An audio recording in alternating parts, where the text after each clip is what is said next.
The notifications stopped coming. For weeks, Candace Owens had watched her reach numbers plummet across every major platform, while Alexandria Ocasio-Cortez's posts continued to surge through millions of feeds.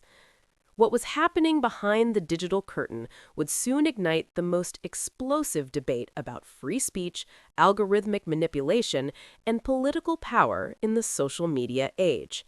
It began quietly in late 2024. Conservative voices started noticing something they couldn't quite explain. Their content, once viral within hours, now struggled to break through to their audiences. Candace Owens, whose fiery takes on cultural issues regularly garnered millions of views, found herself speaking to what felt like an echo chamber. Her engagement rates, once soaring above industry standards, had mysteriously flatlined. Meanwhile, across the political divide, AOC's influence seemed to grow stronger by the day. Her Instagram stories reached unprecedented numbers. Her tweets sparked national conversations within minutes. The contrast was stark, and it wasn't going unnoticed. The first public hint came during a December 2024 live stream. Owens, typically composed and strategic in her messaging, let her frustration show. She had posted a critique of university diversity policies that would normally have generated hundreds of thousands of interactions. Instead, it barely cracked 5-digit engagement. Something was wrong, and she was about to say it out loud. But what she discovered next would transform this personal frustration into a full-scale war over digital democracy itself. Internal documents from multiple social media platforms began surfacing in January 2025, leaked by former employees who claimed they could no longer stay silent. The documents revealed something that would shake the foundation of how Americans understood their digital public square. Algorithm changes, implemented throughout 2024, had been systematically reducing the reach of certain content categories. Conservative political commentary, according to the leaked parameters, was being filtered through more restrictive content moderation protocols. The revelation hit like a digital earthquake. Owens didn't wait for official statements or corporate clarifications. She went live across every platform she could access, her voice carrying the controlled fury that had made her a household name. The system, she declared, was rigged. The platforms that claimed neutrality were actively suppressing conservative voices while amplifying progressive messaging. The response was immediate and explosive. Within hours, her allegations were trending worldwide. But here's where the story took its most intriguing turn. The very platforms she was accusing of suppression were now amplifying her message about suppression. The irony was lost on no one, least of all AOC. Alexandria Ocasio-Cortez had been monitoring the situation with the calculated precision that had made her one of the most effective digital communicators in American politics. She understood better than most how algorithmic reach worked, how engagement patterns translated to political influence. When Owens's accusations began dominating news cycles, AOC recognized both an opportunity and a threat. Her counter-response was swift and strategically devastating. In a series of posts that would be dissected by digital strategists for months to come, she reframed the entire debate. This wasn't about conservative suppression, she argued. This was about platforms finally taking responsibility for harmful content that had been allowed to proliferate unchecked for years. She pointed to data showing how misinformation, conspiracy theories, and hate speech had been disproportionately amplified by the same algorithms that conservatives now claimed were biased against them. The platforms weren't suppressing conservative voices, she maintained. They were finally protecting vulnerable communities from content designed to harm them. The battle lines were drawn, but what happened next caught both sides off guard. Independent researchers at MIT and Stanford began conducting real-time analysis of both women's social media reach during the height of the controversy. Their findings would complicate the narrative in ways that neither Owens nor AOC had anticipated.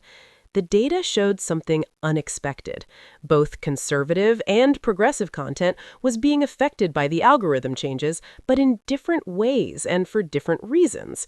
Conservative content was indeed seeing reduced organic reach, but this appeared to be tied to specific content markers related to misinformation flags and fact-checking protocols. Progressive content, meanwhile, was being boosted through different mechanisms, but this amplification seemed connected to engagement patterns rather than ideological preference. The researchers discovered that users were simply engaging more actively with progressive content during this period, creating a feedback loop that the algorithms interpreted as higher quality or more relevant material. The platforms weren't intentionally favoring progressive voices, they were responding to user behavior patterns that favored progressive voices. This revelation should have cooled the debate. Instead, it intensified it. Owens seized on the research to make an even more sophisticated argument. If algorithms were responding to engagement patterns, and if those patterns were being influenced by the platform's content moderation policies, then the suppression was real, but more insidious. The platforms had created conditions where conservative content was less likely to generate the engagement signals that would boost its reach. She began documenting specific examples, posts about traditional family values that were age-restricted without explanation, critiques of progressive policies that were flagged for review and never emerged from moderation queues, content about biological sex differences that was labeled potentially harmful to transgender users. Each example she shared generated massive discussion, but here was the crucial detail. The discussion was happening across all platforms, reaching audiences that dwarfed her previous engagement numbers. The conversation about suppression was being amplified by the very systems she claimed were suppressing her. AOC watched this development with growing concern. Owens was turning the suppression narrative into a content strategy that was actually increasing her reach. Every restriction became evidence of bias. Every content warning became proof of coordinated silencing. The algorithm changes designed to reduce harmful content were being weaponized to create more engaging content. Her response was to shift tactics entirely. Instead of defending the platform's policies, she began calling for more transparency in how algorithms worked. If conservatives were concerned about bias, then everyone should be able to see exactly how content was prioritized and suppressed. She demanded public audits of algorithmic decision-making. This move put Owens in an impossible position. Supporting algorithmic transparency meant potentially exposing how her own content strategies worked. Opposing it meant appearing to prefer the current system she was publicly condemning.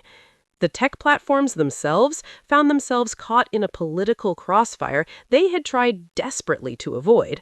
Every attempt at clarification generated new conspiracy theories. Every policy change was interpreted through the lens of political bias. They had created systems designed to maximize engagement, and the most engaging content was now accusations about the systems themselves. Behind the scenes, platform executives were grappling with a fundamental problem they hadn't anticipated. Their algorithms had been designed to promote content that generated strong emotional responses and sustained engagement. Political controversy, by definition, generated exactly those responses. The more polarizing the content, the more the algorithms promoted it.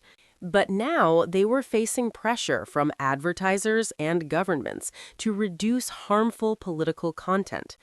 Every restriction they implemented on inflammatory material reduced the very engagement that drove their business model.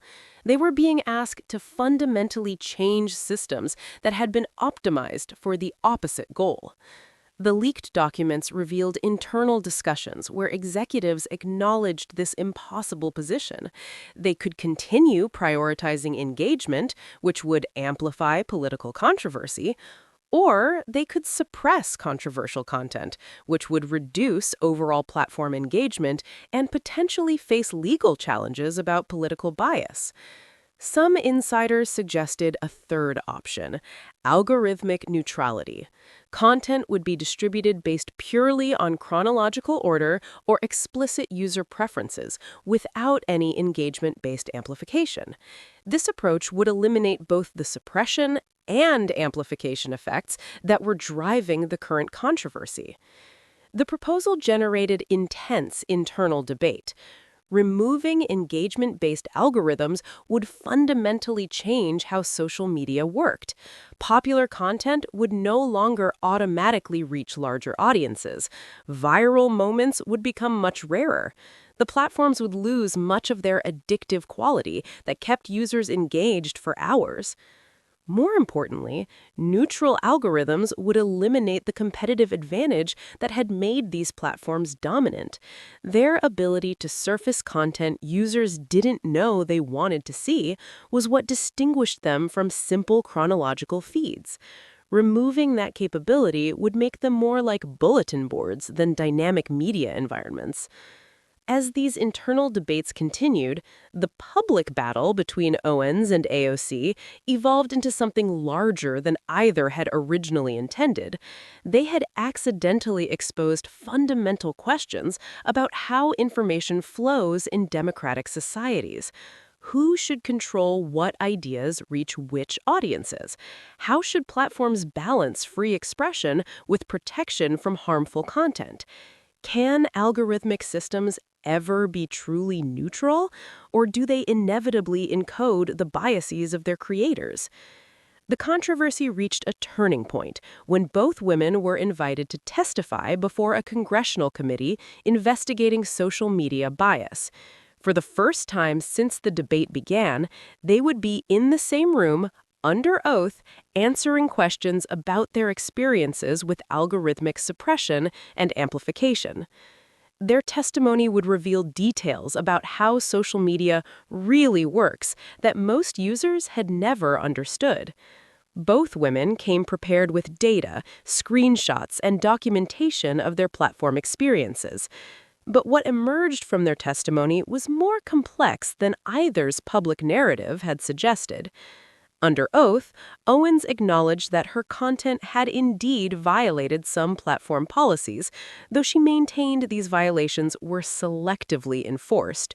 She provided evidence of progressive content that contained similar policy violations, but faced no restrictions. Her argument wasn't that her content should be unrestricted, but that restrictions should be applied consistently across political perspectives. AOC, meanwhile, admitted that she had received preferential treatment from some platforms in the form of advance notice about policy changes and direct communication channels with platform representatives. This access, she argued, was available to all high-profile users regardless of political affiliation, but she acknowledged that it created advantages for those who knew how to use it effectively. The committee hearings revealed something that shocked observers on both sides. The platforms had been making ad hoc decisions about high-profile users based on factors that went well beyond their stated policies. Considerations included potential for real-world violence, geopolitical implications, and business relationships with major advertisers. These decisions were being made by small teams within each company, often in real-time responses to developing situations.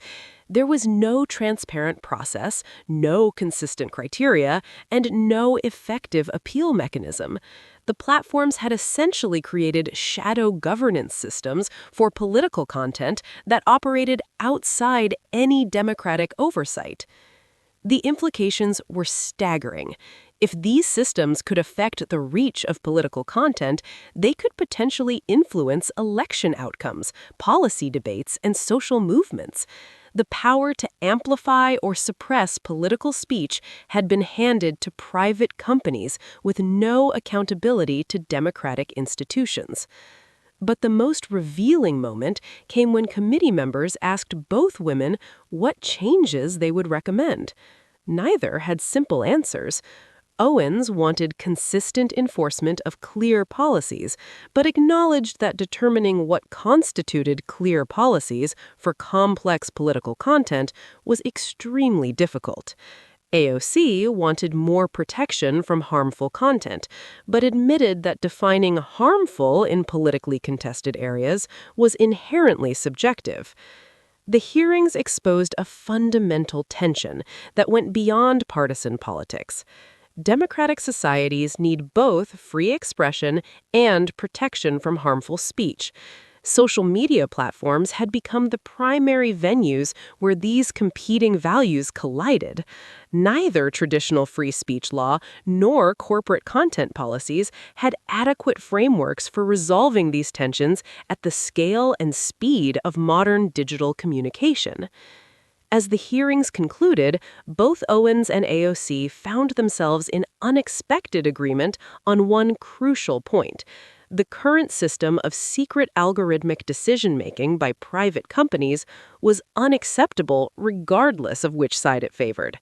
Whatever solutions emerged would need to be more transparent, more accountable, and more democratic than the ad hoc systems currently governing political speech online. But reaching agreement on principles proved easier than implementing practical solutions. The technical complexity of algorithmic systems, the global nature of social media platforms, and the lightning-fast pace of online communication created implementation challenges that traditional democratic institutions were not equipped to handle. The battle that had begun with Owens noticing reduced engagement had evolved into a fundamental reckoning with power in the digital age. Neither woman had gotten exactly what she wanted from the controversy. Neither had been proven completely right or completely wrong, but both had succeeded in forcing a conversation about who controls the flow of information in democratic societies and how those control mechanisms should be governed. The war over digital reach continues, with new developments emerging daily as platforms adjust their policies and politicians adapt their strategies. The only certainty is that the underlying tensions between free expression and harmful content, between platform freedom and democratic accountability, between technological efficiency and human values, remain as unresolved as ever. What neither Owens nor AOC anticipated was how their conflict would ultimately serve the platforms they were both criticizing, generating the exact type of engaging, controversial content that drives algorithmic amplification and keeps users scrolling.